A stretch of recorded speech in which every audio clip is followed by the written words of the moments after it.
I was 24 when my parents told me to pack my things and leave. You're just wasting space here, Ethan, my father said, his tone cold and final, like he'd been rehearsing that line for weeks. My mother didn't look at me, just stirred her coffee and mumbled something about how I needed to learn responsibility. The irony didn't even sting anymore. Not when my older sister, Madison, was sitting right there at the kitchen table, smiling like she'd just won a Lifetime Achievement Award. And in a way, she had, because they'd just given her $1 million to start her dream business. $1 million. In cash, transferred straight from Dad's account to hers. He even printed out the confirmation page like it was a trophy. "We believe in you, Maddie," he said, beaming. "This will finally put the family name on the map." She giggled, flipped her hair, and kissed his cheek like the golden child she'd always been. Meanwhile, I stood by the door with my half-packed duffel bag, the air thick with the smell of fresh espresso and favoritism. I'd seen it coming for years. Madison was the golden child, the prodigy, the princess who could do no wrong. I was the quiet one, the drifter, the one who didn't know what he wanted in life. She flunked out of college twice before deciding she was an entrepreneur, and somehow that made her visionary. I dropped out once to help pay the mortgage when Dad lost his job, and that made me lazy. She crashed 2 cars before age 22, and each time Dad bought her another one. I worked part-time delivering groceries and saved enough to buy a beat-up Honda Civic. And still, my mom asked if I really thought this was a smart investment. So when the $1 million announcement happened, I wasn't even angry, just tired. I'd spent years trying to earn approval that never came, years listening to them brag about Madison's latest venture while asking me to keep it down whenever I tried to talk about something I was proud of. "What about me?" I asked quietly that morning. "Am I supposed to just leave?" My father didn't even blink. "You're 24. Time to be a man. Madison's taking real risks for her future. What are you doing?" "Working," I said. "Saving." He laughed, short and sharp. "Saving what? Pennies? You don't build a life on scraps, son." My mom added, "You could learn something from your sister. She's not afraid to dream big." I wanted to say something, anything, but I didn't. Because what was the point? Every time I tried to explain myself in the past, it turned into another lecture about attitude or gratitude. So I just zipped my bag and nodded. "All right," I said. "Guess I'll figure it out." I left that day with $362 in my bank account, an old Civic that coughed every time I hit second gear, and no idea what I was supposed to do next. But I also left with something I hadn't felt in years: clarity. No more pretending. No more begging for scraps of respect. Just me, the road, and the open question of who I could be when I wasn't being told I was a disappointment. The first few nights were rough. I slept in the car by the beach because it was free and quiet. The sound of the waves helped me think. I showered at a gym that offered a 7-day trial and lived off dollar menu sandwiches. But even in those moments, I felt oddly free. Every day, I worked night shifts loading trucks at a distribution warehouse, and every morning, I sat in my car, watching the sunrise while sketching out ideas in a notebook. I'd always been good with computers. When I was a kid, I used to fix old laptops for neighbors and build simple websites for local shops. It was just a hobby, but now it felt like something I could build on. I started freelancing online, taking whatever tech gigs I could find, fixing code, designing basic landing pages, setting up e-commerce stores. It didn't pay much at first, but slowly, I built a small client base. Meanwhile, Madison's business was everywhere. She opened a luxury lifestyle boutique downtown. It was the kind of store that sold $200 candles and called them art. My parents visited weekly, bragging to their friends about how our daughter is a CEO now. She even did a local news interview, talking about female empowerment through fragrance. I watched the segment from the break room one night while eating a microwave burrito. My coworker Tony glanced at the TV, then at me. "Hey, that your sister?" he asked. "Yeah," I said. "She's got that millionaire smile, huh?" he joked. "Yeah," I said again, but softer this time. I wasn't jealous. At least, that's what I told myself. But there were nights when I lay in the back seat of my car, staring at the ceiling, wondering if maybe they were right about me. Maybe I was the disappointment. Maybe some people were just born to have it all handed to them, while others had to claw their way through life. But then I'd remember the way my dad's voice had cracked when he said, "You're wasting space," and something inside me hardened. If they thought I was a waste of space, I'd build something so big it would make them choke on those words. So I doubled down. I saved every penny I could, taught myself new skills, and started building something real, a software platform for small businesses to manage their inventory. It started as a side project, but soon, a few of my clients wanted to try it. Then they told others. Within a year, I had 20 paying users, then 50, then 100. I wasn't rich, not even close, but it was the first time I felt like I was actually going somewhere. During that time, Madison's store got fancier.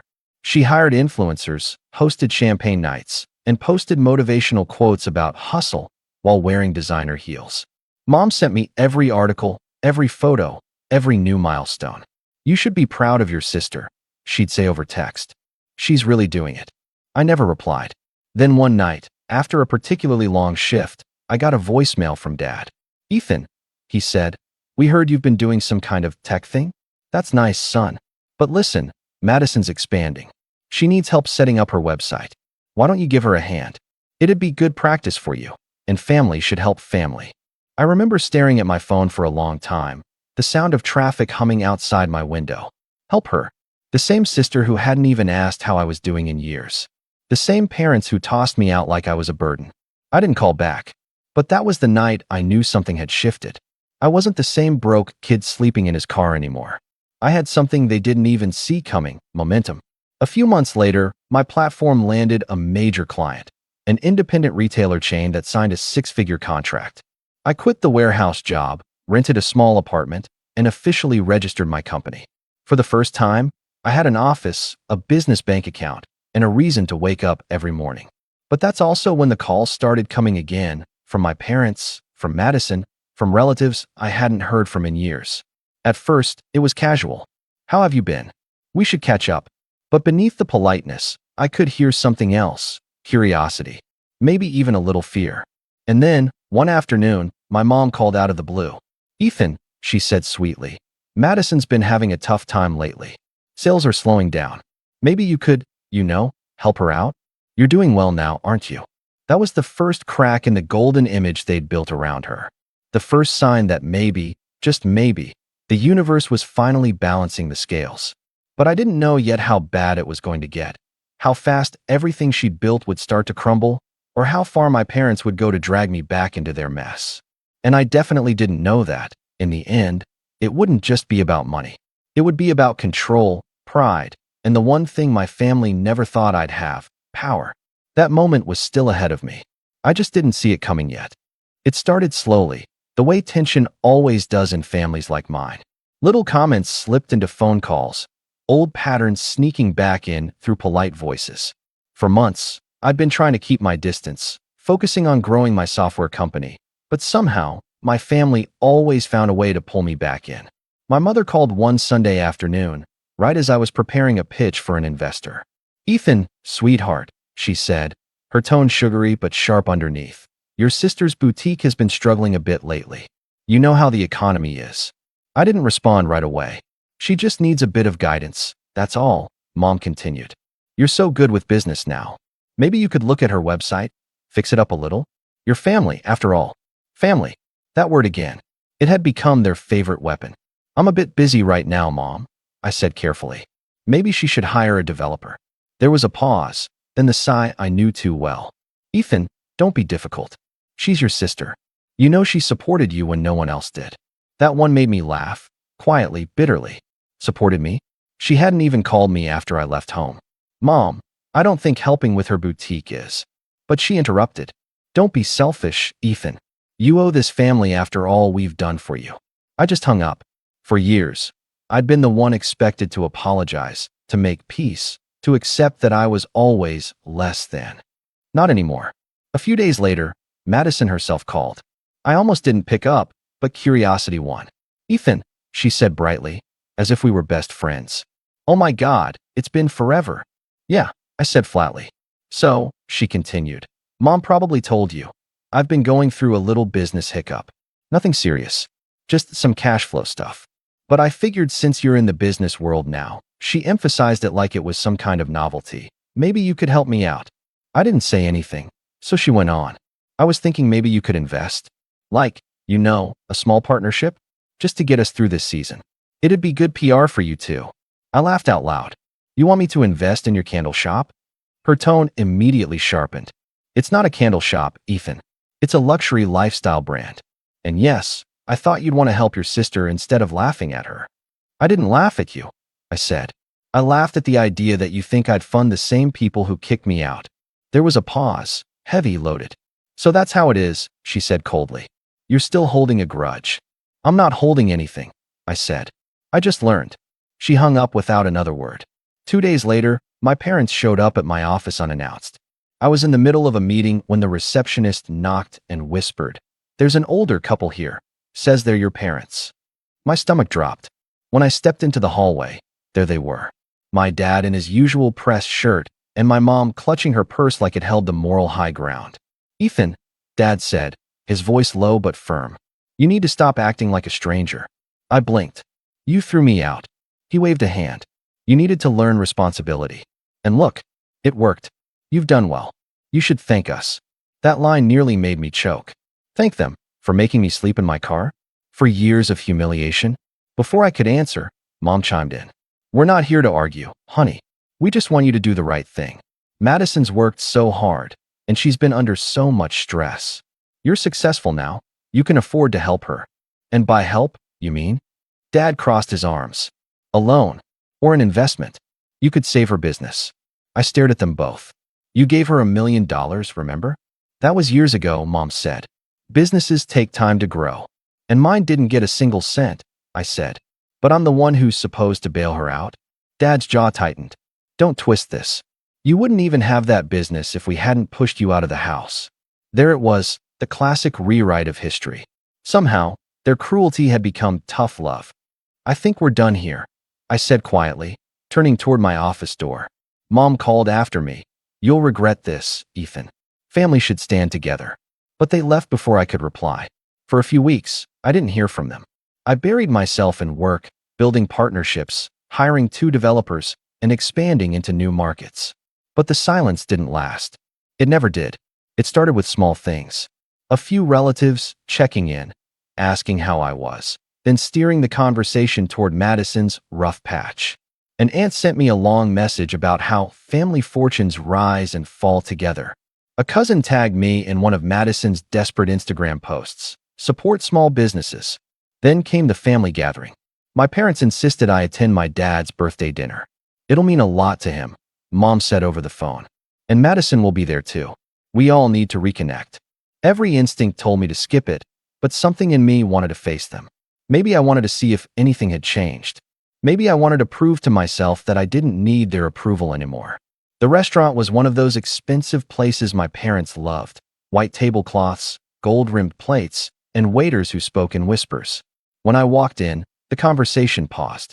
Madison was already there, in a designer dress, her hair perfectly styled. She smiled like a celebrity greeting a fan. "Ethan," she said, standing to hug me. "Look at you. You actually clean up nice." "Thanks," I said, taking my seat. Dad raised a glass. "To family," he said. "And to Madison, who's been working tirelessly to rebuild after some setbacks." The table clapped. I didn't. Madison smirked. "It's been a tough year, but you know me. I never give up. Some people would quit, but I'm not like that." She glanced at me as she said it. I said nothing, just sipped my water.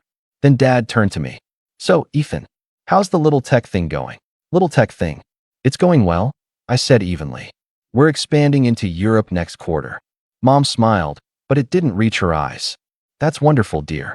You should help your sister with some of that expansion experience. Maybe even—" "Mom," I interrupted. "Let's not." The table went quiet. Madison tilted her head. "Wow, someone's touchy. I was just saying it'd be nice to work together, you know?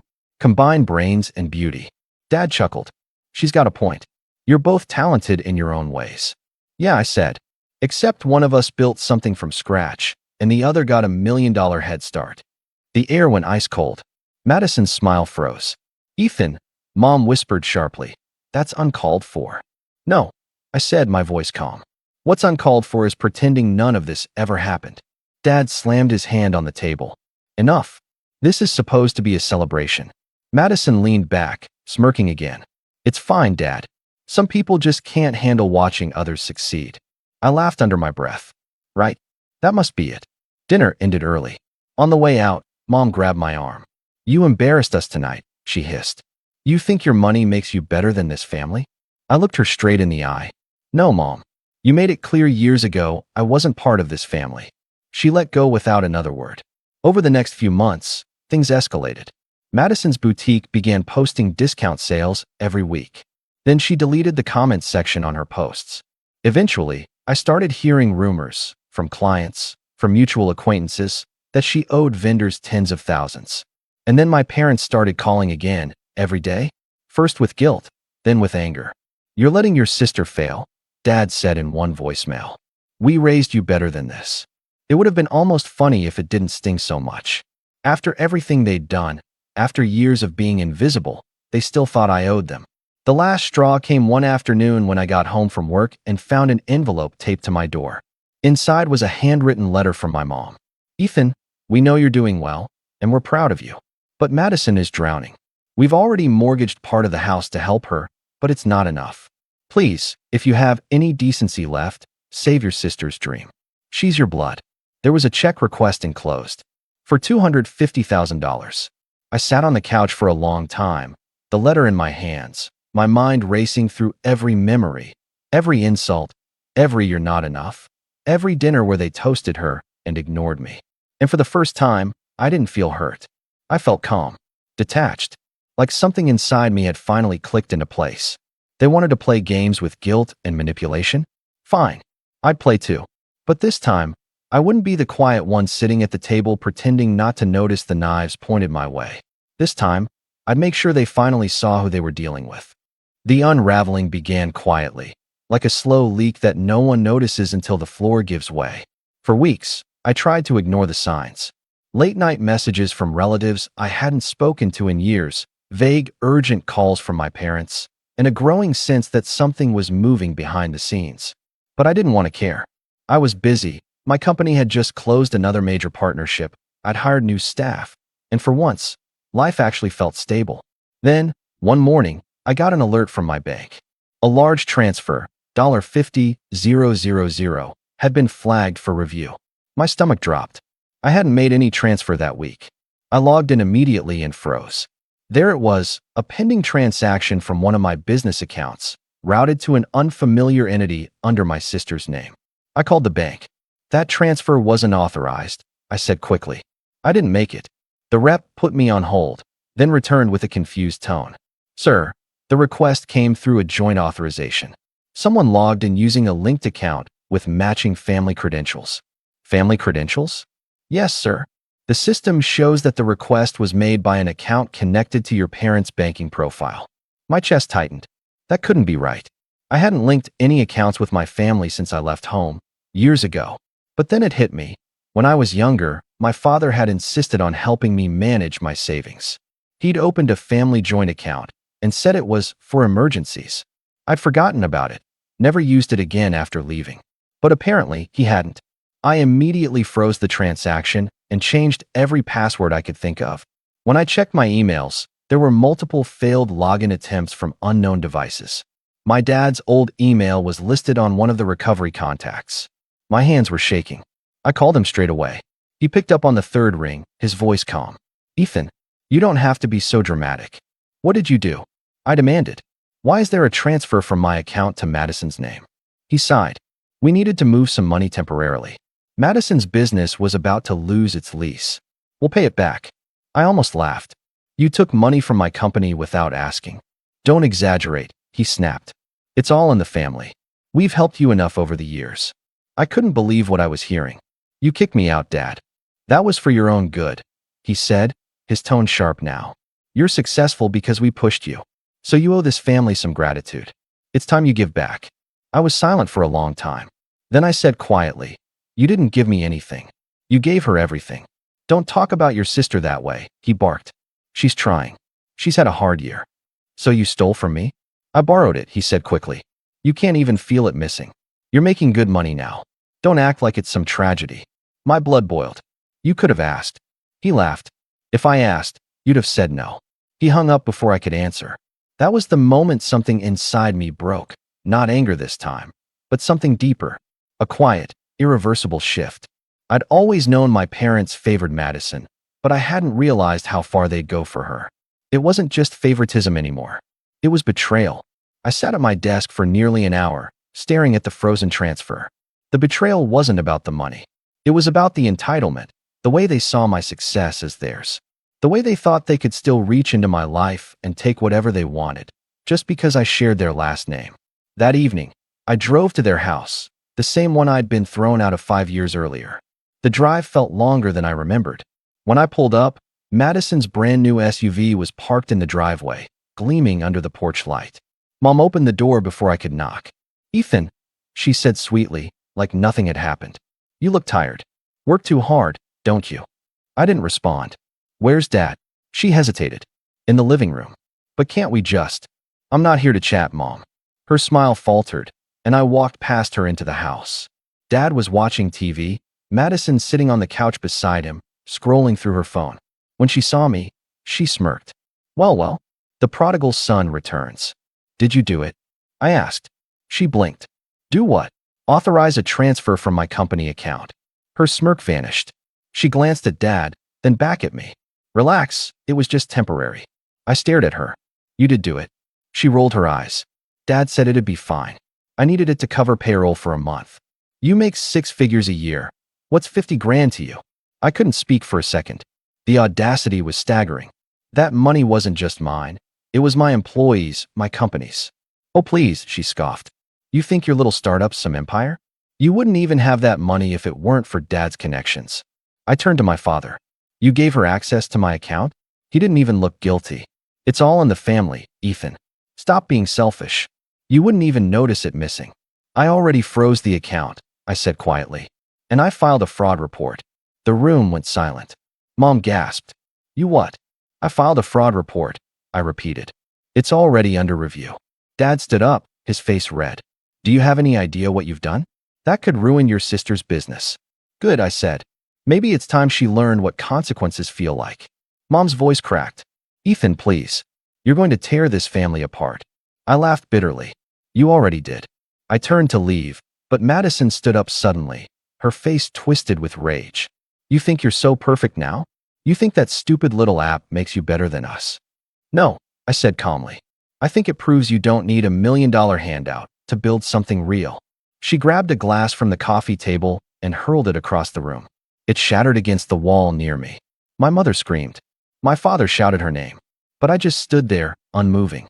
"That's the difference between us, Maddie," I said quietly. "You destroy things when you don't get your way." I built. Then I walked out. That night, I stayed awake in my apartment, watching the city lights flicker below. I thought about every moment that had led to this. The years of neglect, the insults disguised as advice, the way they had convinced me that I was worthless unless I was like her. But that night, I stopped being their scapegoat. The next morning, I got a call from my bank.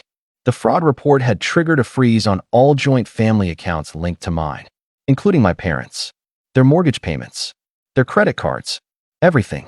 Within hours, my phone exploded with calls. Mom, Dad, Madison, dozens of missed calls, voicemails ranging from tearful pleas to furious rants. I didn't answer any of them. Later that evening, Mom sent me a long text. "Ethan, this has gone too far. Your father is furious, and Madison's account is frozen. She can't pay her employees. You've humiliated this family. Please call me." Then another one, minutes later. "Your father says if you don't fix this, you're no longer welcome in this house." I read both messages, then powered off my phone. For the first time in years, I felt something that wasn't guilt or anger. I felt peace. But peace didn't last. Because a few days later, I received a letter in the mail from a law firm. It was a formal demand letter from my parents' attorney, claiming that I had illegally restricted access to joint family funds and that immediate restitution was required. They threatened to take me to court for breach of fiduciary duty. It was absurd, but it also told me one thing. They weren't going to stop. They didn't just want money, they wanted control. And if they couldn't guilt it out of me, they'd try to scare it out of me. That was the moment I realized the truth. This wasn't just about Madison's failing business anymore. It was about power. My parents couldn't stand the fact that I had built something without them, that I'd broken free of their control. And now, they were trying to drag me back under. But they had no idea that by crossing that line, by stealing from me, they'd set something in motion they couldn't take back. Because for the first time in my life, I wasn't afraid to fight back. And the next move? That was going to be mine. The legal letter hit me harder than I expected. It wasn't that I thought they could actually win. I knew they couldn't. Every dollar in my company had been earned cleanly, documented, and legally separated from anything tied to my family years ago. But the fact that they'd gone this far, that my own parents had hired a lawyer to threaten me, that broke something in me I didn't even realize was still there. For a few days, I felt hollow. I stopped checking emails, skipped meetings, ignored calls from my assistant. My apartment, once quiet but peaceful, now felt like a cage. I'd built everything from nothing, and yet the moment I thought I was free, they reached out and pulled me back into their storm. I'd always told myself that distance was protection, that as long as I stayed focused on work, I'd be untouchable. But now, they'd crossed into my world, the one place I thought was safe. My lawyer, Daniel, sat across from me in the conference room, flipping through the demand letter with a mix of confusion and disbelief. "This is ridiculous," he said finally. "They're claiming joint family ownership over your business?" I nodded quietly. He frowned. "Based on what? I've gone through your corporate filings. You're the sole shareholder. Your parents have zero stake in anything." "They don't need a stake," I said. "They just need noise. Drama. Something to make me react." He leaned back. "So what do you want to do?" I hesitated. "Nothing," I said finally. "Not yet." Because I knew my parents. They'd expect me to fight back immediately, to send angry letters, to defend myself, to feed the conflict. That's how it always worked. They'd throw chaos at me, and I'd exhaust myself trying to make sense of it. But not this time. Instead, I waited. For the next few weeks, I went through the motions of my life, but everything felt heavier. My appetite disappeared. My focus slipped. Even my employees noticed. One of them, a quiet developer named Priya, asked me one morning if I was okay. "You've been different lately," she said gently. I just smiled. "Family stuff." She nodded like she understood, but she couldn't. Nobody could. At night, I'd sit by the window, staring at the ocean, wondering how things had turned so dark. The waves used to calm me. They used to make me feel small in a good way, like my problems were tiny ripples compared to the world. But now, the sound just reminded me how far I'd drifted from home. Still, I kept showing up. Because if there was one thing I'd learned since leaving that house, it was this: you don't stop moving, even when you're falling apart. The lawsuit never materialized. Not yet, anyway, but my parents' lawyer sent 2 more letters, each more threatening than the last. Then the gossip started. Relatives called to say they'd heard things. An aunt claimed my company was under investigation. A cousin texted me a screenshot of a Facebook post Madison had written. "Sometimes success goes to people who don't deserve it. Some of us actually work for what we have. Others just steal." The comments were full of sympathy. "You're so strong. Ignore the haters. Family can be so cruel." And every like, every share, every word of pity for her felt like another cut. But I stayed silent. Until one day, silence wasn't enough. Because while I was sitting in my office late one night, my phone buzzed with an unknown number. I almost ignored it, but something told me to answer. "Hello." There was a pause, then a low voice. "Is this Ethan?" "Yes." "Who's this?" "This is Brian. I used to work for your sister." I sat up straighter. "Okay." He hesitated. "Look, I don't want trouble, but I thought you should know. She's been using your name. On paperwork, investor proposals, loan applications. She says you're a co-signer." My blood ran cold. "Are you sure?" I asked. "Positive," he said. "I quit because it got sketchy. The company's bleeding money, man. She's desperate. Said her brother's company could bail her out if the banks asked questions. I figured you'd want to know." I thanked him, hung up, and sat in silence for a long time. Then I called Daniel. By the next morning, we'd pulled every record we could find: business registrations, loan filings, contracts. And there it was, clear as day. A falsified cosigner document with my forged signature attached. Madison had used my name to secure a $200,000 loan for her boutique. I wasn't angry. Not at first. Just numb. Because this wasn't just manipulation anymore. It was fraud. When I told my parents, their reaction wasn't shock or outrage. It was defensiveness. "She didn't mean any harm," Mom said. "She just needed help." She forged my signature. I said slowly. That's a felony. Dad's voice was calm but cold. You're not really going to press charges, are you? She's your sister. She committed a crime. She's family, he shouted. You don't drag family through the mud over money. And there it was again, that word. Family. The word they used when they wanted to excuse anything. I hung up without saying another word. For a few days, I didn't know what to do. My lawyer told me I had enough evidence to press charges. But part of me, some naive, aching part, still hesitated. Because no matter how much they'd done, they were still my family. But then I thought about that night 5 years ago. About the duffel bag, the car seat, the cold ocean air. About the way my father had said, "You're wasting space here." And I realized something. They'd never hesitated to ruin me. So I filed the report. The investigation moved faster than I expected. Madison was called in for questioning. The loan officers confirmed her signature didn't match mine. Within a week, her accounts were frozen. That's when the messages started pouring in again. This time, not from my parents, but from Madison herself. At first, they were angry. You think you're better than me? You've always been jealous. You ruined my life, Ethan. Then they turned desperate. Please. I didn't mean to. I just needed help. Mom and Dad said you'd fix it. Please don't let them take everything. I didn't respond. Because the truth was, I wasn't angry anymore. I was done. The police didn't arrest her. First-time offender, cooperation, restitution plan. But the damage was done. Her business went under within months. The $1 Million boutique became an empty storefront with faded gold lettering and a for lease sign. My parents didn't speak to me again for months after that. Word spread through the family like wildfire. Ethan destroyed his sister. He took things too far. He forgot where he came from. But I didn't care. Because somewhere in the middle of all that chaos, I found something I didn't realize I'd lost, my peace. I started running again, something I hadn't done in years. Every morning before work, I'd jog along the beach, headphones in, watching the sun crawl over the horizon. I rented a small office space by the water where I could hear the waves while I worked. My company grew, steadily, quietly, without noise or drama. I stopped trying to prove anything. Until one morning, months later, I got an email from a real estate agency. My offer on a beachfront villa had been accepted. It wasn't about showing off. It was about closing a circle. I'd lived in my car by that same beach years ago. Now, I owned a home overlooking it. I stood in the empty living room that first night, the ocean breeze spilling through the windows, and thought about everything I'd lost and everything I'd gained. For the first time in my life, I didn't feel like I was running away from my family. I felt like I was finally standing on my own ground. But life has a way of making sure the past doesn't stay buried for long. Because just when I thought I'd moved on, when I believed the story was over, I saw a familiar car pull up outside my villa. My parents stepped out first. And then, behind them, Madison. And from the look on her face, I could tell the storm wasn't over yet. I remember standing on the balcony of my new villa, barefoot, coffee mug in hand, when I saw their car.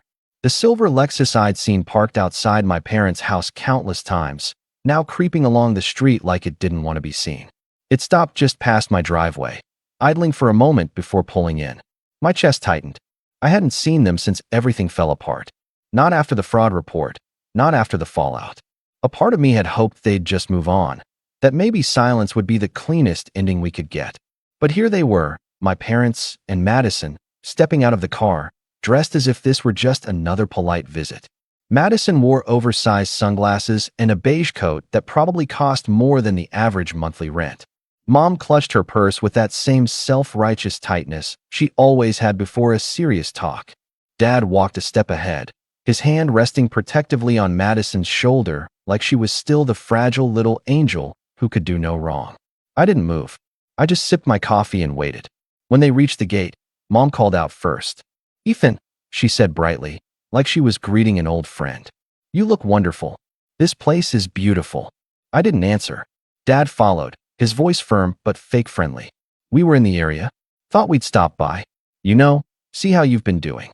I set my cup down on the railing. "You drove 3 hours to see how I've been doing." He hesitated, then smiled tightly.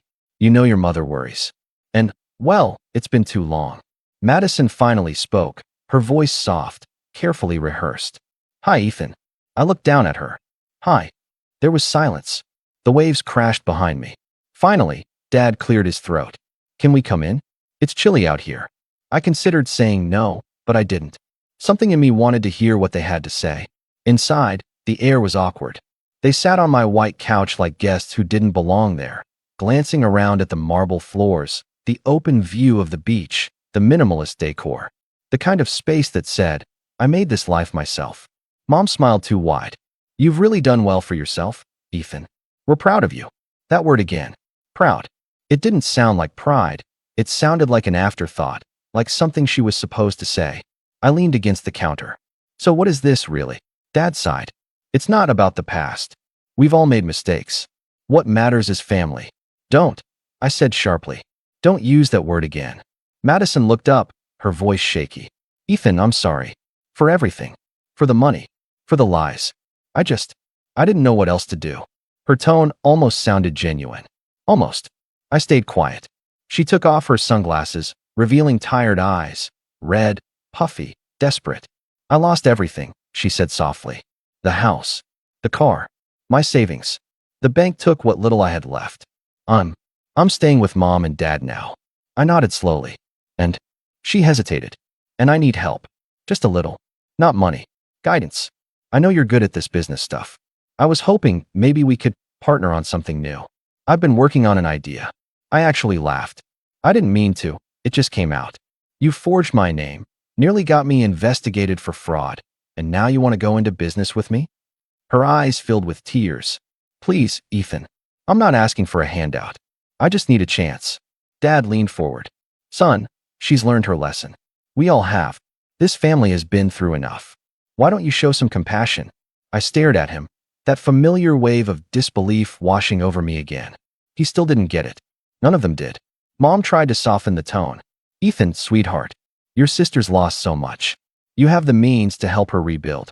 Think of it as healing the family. I looked at Madison. You still think life's about who you can use next, don't you? Her expression hardened. The tears stopped instantly. That's not fair. Oh, it's fair, I said. You didn't come here for forgiveness. You came because you need something. Silence. That was the moment I realized they weren't here out of guilt or reconciliation. They were here because they needed me again. And they'd rehearsed this little performance all the way down the coast. But what they didn't know, what none of them could possibly guess, was that over the past few months, I'd built something far beyond what they imagined. After Madison's fraud case, my company had caught the attention of several investors who admired how cleanly I handled the situation. One of them, an older venture capitalist named Harold Evans, had become something of a mentor to me. He helped me structure my company more professionally, new subsidiaries, holding companies, asset protections. He taught me how to move quietly, how to protect what I'd built. And one of the assets I'd recently acquired through a business partnership, a commercial real estate group that managed, among other things, high-value retail properties along the coast, including the building that used to house Madison's boutique. I hadn't planned it. It was part of a bulk acquisition. But when I found out, I couldn't help but notice the irony. Now, sitting there, watching her ask me for help again, something clicked. I smiled. You said you've been working on an idea? Madison brightened immediately. Yes, it's a boutique concept again, but this time it's more sustainable, eco-friendly luxury goods. Organic fabrics, handcrafted candles, minimal waste. It's very on trend. I nodded slowly, pretending to consider it. Sounds interesting. Where were you planning to set up? She shrugged. Maybe back at my old location. It's still empty, right? I tilted my head. You're sure about that? Her eyes flickered with uncertainty. Why? I smiled faintly. Because I bought that building 3 months ago. Her mouth opened slightly, but no sound came out. My parents exchanged glances. I didn't know, she said quietly. Of course you didn't, I replied. You don't keep track of anything that doesn't belong to you. Dad leaned forward. Ethan, what are you getting at? I'm saying, I said calmly. If you want to start your business there again, you'll need to go through my leasing company. And trust me, the rent isn't what it used to be. Madison's jaw tightened. That's cruel. No, I said. That's business. Mom's voice shook. You can't do that to your sister. I can't, I said. And I already have. The silence that followed was the sweetest I'd ever heard. Madison stood abruptly. You think this makes you powerful, don't you? You think punishing me makes you better? I stood too, meeting her glare. No, I think it makes me free. She stared at me for a long moment before storming out, slamming the door behind her. Dad followed her, muttering something about ungrateful children. Mom lingered for a moment, looking at me with tears in her eyes. "You've changed, Ethan," she whispered. I nodded. "You're right." When the door closed, I sat back down and let out a breath I didn't realize I'd been holding. But that wasn't the end. Over the next few weeks, something strange happened. News spread that Madison was trying to open a new business, but no one would lease to her. Word of her fraud case had circulated among local property owners, and her reputation was shot. Then one morning, I got an email from her. "Ethan, I don't know what you've been telling people, but no one will rent to me. Every landlord says the same thing. We heard about your past. I'm begging you, please stop. I can't even get a bank account now." I didn't respond, but I didn't need to. The truth had done all the work for me. And yet, I didn't feel triumphant. I didn't feel satisfied. What I felt was clarity. They'd spent years controlling me, dismissing me, taking from me. And now, without lifting a finger, I'd taken back something they could never reclaim, their illusion of power. I spent the next few months focused on work again. My company expanded into 3 countries, my investments grew, and my reputation in the business world solidified. I was invited to speak at a conference on resilience and entrepreneurship, something that would have made my father proud once upon a time. And then, one afternoon, I got a letter, not from my parents, not from Madison, but from my family's attorney. It wasn't a threat this time. It was an invitation. My parents were selling their home, the same one they'd kicked me out of, and they wanted me to consider buying it to keep it in the family. I almost laughed when I read it. The house that had once been their throne, their symbol of control, was now something they wanted me to preserve. I called my lawyer. "Buy it," I said simply. "All cash." Within 2 weeks, the deed was in my name. I didn't move in. I didn't even visit. I had the house appraised, cleaned, and quietly listed it for sale again. It wasn't about revenge anymore. It was about closure. But when my parents found out, when they realized I'd bought their house just to sell it, they finally reached out again. Not through letters, not through lawyers, through Madison. She showed up at my villa one evening, trembling, eyes red from crying. "They're losing everything," she said quietly. "Mom and Dad can't afford the rent on their new place. They're scared." I stared at her. "And what do you want me to do?" Her voice broke. "I don't know. Maybe just talk to them. Please." I didn't answer right away, because part of me wanted to say no, to shut the door and never look back. But another part of me, some small, tired fragment that still remembered who I used to be, wanted to see how far the fall had gone. So I agreed. "Tomorrow," I said. "Tell them I'll come by." And that's how I found myself, the next day, standing once again in front of the house I grew up in. Except this time, it wasn't their house anymore. It was mine. When I pulled into the driveway the next afternoon, the house looked smaller than I remembered. The paint was chipped, the porch light hung at an angle, and the yard, once meticulously kept by my father, was overrun with weeds. It didn't look like the home I'd grown up in. It looked like a shell, hollowed out by the years and the pride that used to fill it. I parked, stepped out, and for a moment, just stood there, staring at the front door. The same door I'd walked through countless times, the same one they'd slammed behind me when I left at 24 with a duffel bag and nowhere to go. Now it was mine. Every nail, every board, every inch of it. Madison was waiting by the door. She looked smaller too, less polished, more human. The expensive coat was gone, replaced with an oversized sweater and sneakers. Her hair was tied back messily, her face pale. When she saw me, she smiled weakly. "They're inside," she said quietly. I nodded and followed her in. The smell hit me first. Dust, stale air, and something faintly sour. My mother sat on the couch, clutching a cup of tea she wasn't drinking. My father sat beside her, shoulders slumped, staring blankly at the floor. They both looked older, much older than the last time I'd seen them. The arrogance was gone. The certainty. All that was left was fatigue. Mom looked up first. Her eyes were red-rimmed.